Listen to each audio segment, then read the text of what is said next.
So what's up, people? I've come to a local park place up near mine.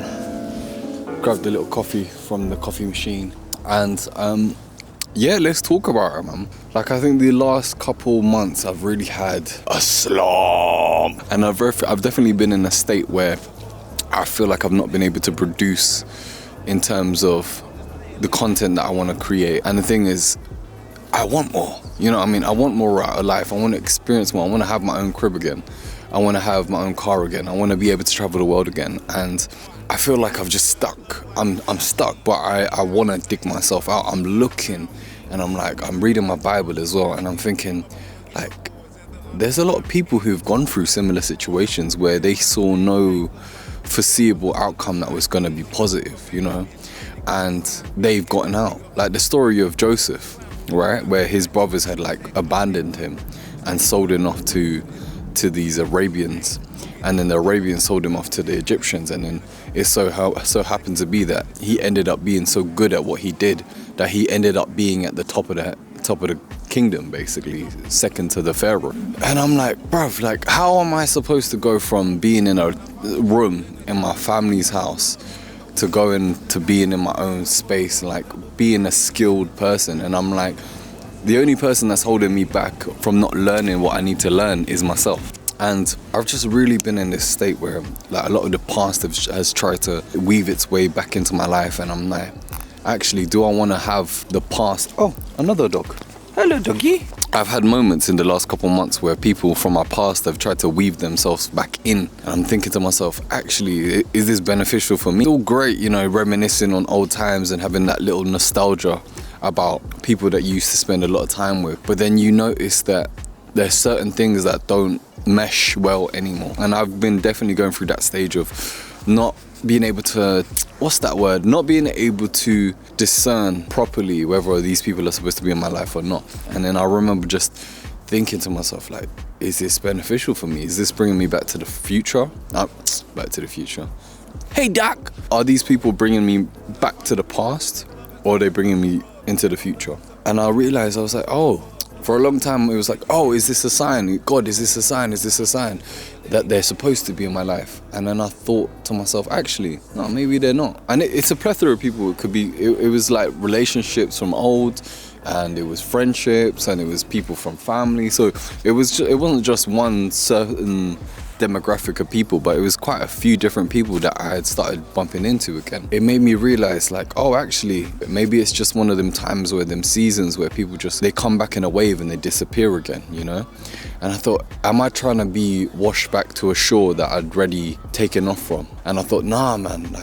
And it's really hit me hard in the last 2 months that I've probably not been creating enough because I put a lot of attention back onto the things of the past and not put my time into the things of the present, and had a goal and a plan for the future. So I feel like I was entertaining a lot of the things from the past and not really realizing that the past is the past, man. You can never change it. And to be in the present and still kind of dealing with the same situations is detrimental to who you are now. And I was like, okay, actually, God, I need to let these people go. But I think sometimes we need to change. And when we do change, we need to also remove the things that had us stay the same way for so long. I've definitely been on a journey of just trying to rediscover myself. And in 2025, I've got so many things planned, and I still don't feel ready, you know? And I want to be ready, but I also want that drive. And I know that drive and that hustle has a different level of discipline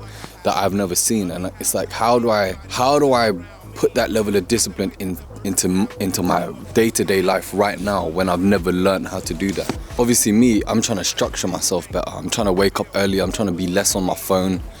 And look, my phone's ringing me now, trying to disturb this video, bro. And I've been trying to get away from social media, bro. I feel like social media has really restricted my mind because I'm seeing all these people who are super rich or super wealthy, and they're traveling the world all the time. Don't get me wrong, I travel, but I'm not abundant in flight tickets, you know what I'm saying? But at the same time, I'm realizing social media is definitely taken away from my creative visions.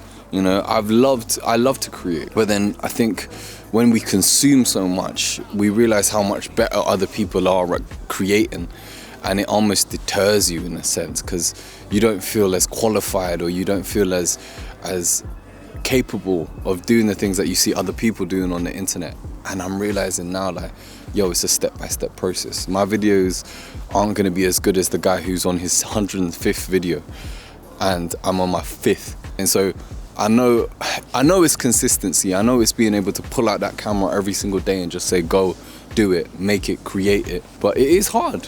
It is hard. And I think I noticed that every day, that navigating this creative space and this new social media world is a new era where cameras and phones and internet is so prominent and so present in your life that it's hard to get away from it. And I think that's one thing that I've been really trying to do, is get away from social media, get away from the addiction of always having to have an earphone in my ear, or a phone in my face, or a computer to be on, and just kind of be out here. But I really started to get to this point where I'm like, oh, actually, I think I'm getting more distracted than I am learning from these apps and from the internet. I'm realizing that every single facet of my life has been consumed by our phone, you know, what I use for entertainment, what I use to like maybe seek relationships. Like dating apps now are so prominent and prevalent in our lives that it's very hard for us to go out in person and like meet someone and say, yo, and we base a lot of our expectations on what we see from the get-go. And I'm noticing that I bought into that. I bought into this societal pressure of having to like navigate this social realm in such a way where I've almost been consumed by it as well. And because I've been consumed by it, how I'm consuming media has like distracted me heavily from creating what kind of media I want to create, you know. Oh, look at that view, guys.